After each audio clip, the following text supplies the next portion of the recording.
Welcome to this next episode of YouTube, where the pups are certainly keeping us busy, and we'll have to make a few adjustments to a few things. We'll likely be only posting wolf vlogs once a week for the pups, the same way that we do with the adults. The video clips on the wolf vlogs are not working out as well as we had planned, and so you'll probably see some videos on Facebook from some of the staff, but we'll continue to do once a week YouTubes, and we will start with the youngest members of our facility, of our ambassador wolves. And what you're seeing here is a little bit of post-feeding wrestling. And as we had said, Bolts, the male pup, the gray male pup here, is about 10 days older than Peanut, and so a lot of people are worried about her being roughhoused. But if you look at the face of this puppy, she has no problem taking care of herself, and many times has pinned Bolts to the ground. We do have a lot of toys, and this is Anika Hahn's donation from her birthday, one of the many toys that were donated in honor of Anika. And what we're seeing is a lot of teething behavior, and the toys, again, are good stimulus, especially as they start teething, they start chewing on shoes, and that's not a behavior that we want to encourage in wolf pups when they get to be adult wolves, that they go after our feet when we walk into the enclosure. So we give them a lot of distractions, and that includes the chairs that staff sit on, the branches that are good, good environmental stimulus, as well as the toys. Now, one thing you'll notice in this clip, Peanuts is going to do a head shake, which is a predatory behavior, and again, that's something that wolves are instinctually born with, these responses for dominance and for hierarchy and for predatory behavior. So that's not something she learned; it's something that just came out as she was developing. So we're seeing a lot of activity. They're transitioning to a meat diet. We are trying to also continue to have formula, but the preference for them is for a meat diet. And we do see a lot of sleeping. The webcams now have been on since Monday, and you probably recognize this box in the far distance of the webcam. This is where the pups probably prefer to spend most of their time, and this is in the back corner of the lab. And here is Bolts in a little bit of REM sleep, and so a lot of chasing, a lot of dreaming, a lot of kicking, but very well rested. We also finally got warm enough weather where we could bring the pups back out to the yard, and so we used Oscar for that. Notice Oscar's on a leash, and one of the reasons why is because we didn't want Oscar charging over to the adults and kind of scaring Bolts, especially. Bolts is an older pup, and while he was pulled from the litter for socialization at the appropriate time at 12 days of age, we didn't get him until he was 21 days of age. So what we're dealing with Bolts is that he has a much greater flight distance, meaning that he startles easy, he gets nervous pretty easily, and so we are working with that, and that will be our challenge throughout the upcoming months, is to try to overcome some of that fear avoidance from not working with them at the critical bonding period of 12 days of age. And so, he's doing fine with staff. He just responds a little bit with a little bit of anxiety to new situations. So what you're seeing is ears pricks to the side, and that's kind of that anxiety. He runs to Peanut there, and that's our famous moose. This moose has been used in every litter since the year 2000, and it's a source of comfort, something to climb on.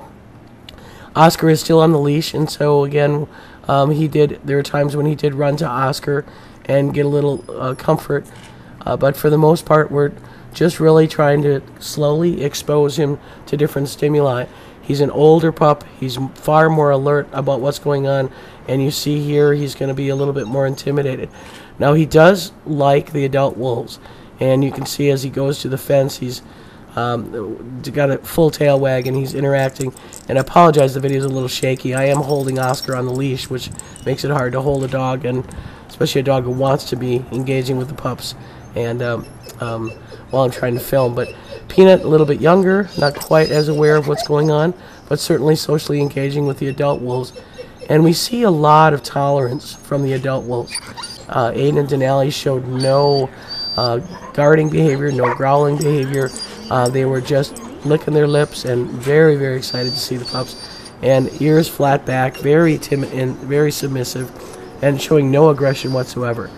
The good thing is, I think, with Bolts being a little shyer, he is probably likely to track to the adults a little bit better than Peanut.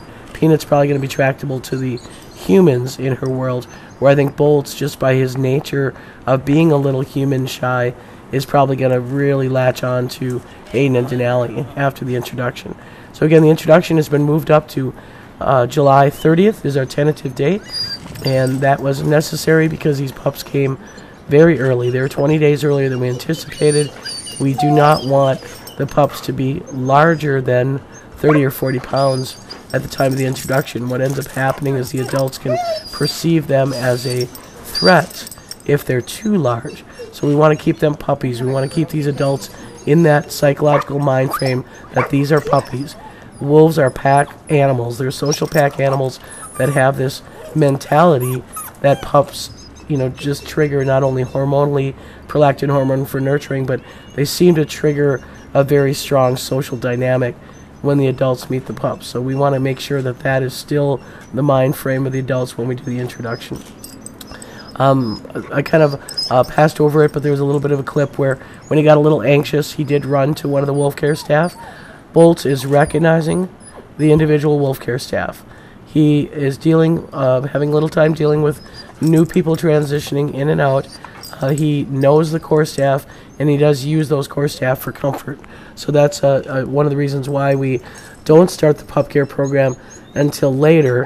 Again, usually it would only be about a 2-week period, but we are dealing with that, and as we said, the pups are keeping us busy. This clip here really surprised us. This was towards the end of the pup visit. This is Aidan socially engaging with Denali. And again, the stimulus of those pups is so strong that the behavior of the adults will be impacted from this point on. As these pups are integrated into the wolf yard and are adjacent to the adult wolves, you're going to see that triggering far more social behavior. And we saw it from the video cams or from the surveillance cams as well. And you can see in the kind of the distance there, Aidan and Denali are engaged. Aidan's rolling on his back. He's pawing up. He's grabbing onto, or what we call a hugging behavior, onto Denali. And why I wanted to use this footage is I wanted to see what Grizzer was doing. And we see Grizzer come in and out of the kennel as he's watching. The puppies did not approach Grizzer. And it's not that we didn't allow them to, but Aidan and Denali are their pack mates. And we want to make sure that we brought the focus over towards Aidan and Denali, and we didn't really see them roam that much. And so that's very important, I think, that Aidan and Denali are their future pack mates. If we were to allow Grizzer to interact with them and have Aidan and Denali watch Grizzer interact with them, there would be a concern that Aidan and Denali may perceive that they're Grizzers and may not be as accepting. So even though Grizzer wants to engage and he's laying adjacent to the enclosure watching, he is not not the main focus of these pups. And so we'll be kind of keeping an eye on that, and if that changes where we feel that the pups are too focused on Grizzer or not on Aidan and Denali, we'll make accommodations with that. So essentially you've been watching that video clip, and then here's what Grizzer was doing. Laying there, paws in front, just watching those pups. And then post-pup visit, we saw, again, a lot of relaxation. Not only in Aidan and Denali, but also in Grizzer. So the stimulus of those pups on site is something that's triggering everybody to calm down a little bit and to be very, very relaxed. And certainly that's probably the influence of prolactin hormone. In this clip, you're actually seeing Grizzer's scent rolling. Wolf care staff had just been in, and we're full of puppy formula. We're full of puppy smells. Anywhere the wolf care staff go that leave a puppy scent stimulates the wolves to sniff and to lick. And here he's actually scent rolling where wolf care staff have been. So that's what's going on. And again, we will anticipate this to only magnify as temperatures increase and you have your natural cycle of hormones during the summertime. We expect this kind of trend to increase. And one of the reasons why we're doing the introduction in July is because we don't want to lose the benefit of what these hormonal responses will do and what they'll mean to the introduction. So other than that, Grizzer is the first one to show signs of shedding. He's got a little shedding on his legs. This is a little bit early, but as we can attest, everything's early this winter. It's been a little unusual for us, but for the most part, we are just starting, and you can see him kind of grooming his legs. We're just starting to see some shedding. Typically, we'd not see this until June, and so we're likely to see some wolves who are going to probably start shedding that winter coat into the middle of May this year. But the benefit of socialized wolves is that we can manage that. We can take care of that excess undercoat so that these wolves remain comfortable during the warmest parts of the summer, and that's one of our benefits. And I just want to remind people, these wolves are born in captivity. That's where they stay. There's not a release program. They are not taken from the wild. These are captive-born animals that serve the educational mission of the International Wolf Center. Our job is to make those captive-born animals as relaxed as possible, which is why we invest 24 hours a day, 7 days a week time in puppies, and why we want our wolves to be as comfortable as possible in their educational display. So, on to retirement. And again, I was just using surveillance video primarily because, as I said, the pups are keeping me busy, and so I have priority number one is to maintain social contact with the pups and make sure that their needs are being met. Priority number two is to make sure that the adult wolves' socialization is being met, and that means interacting with them, not filming them. And then priority number three, again, is filming, and that's one of those things that we have sacrificed in order to maintain good social contact. But basically, what we see the same thing with Shadow Malik, very, very calm, in lots of good interaction. And the one thing that we have noticed, they're feeding together much better. So in the past, we always had issues where, Malik was a little more possessive over food than Shadow, and that has completely changed since the pups have been on site. So we're seeing Shadow engaging and feeding on carcasses, having no problem eating right with Malik and interacting right next to each other. So that means this weekend we'll be actually feeding a deer carcass, since we know that they are now influenced by whether it be pup presence that's influencing prolactin in them, or it's the smell of wool care, smelling like formula, whatever. Something has triggered them to be, again, in that same state of calm that allows them to interact a little bit better. And that's very important for us. So we'll go back to carcass feeding, so you may see a few of those clips in the upcoming webcams or in upcoming videos where we're actually seeing them feed together.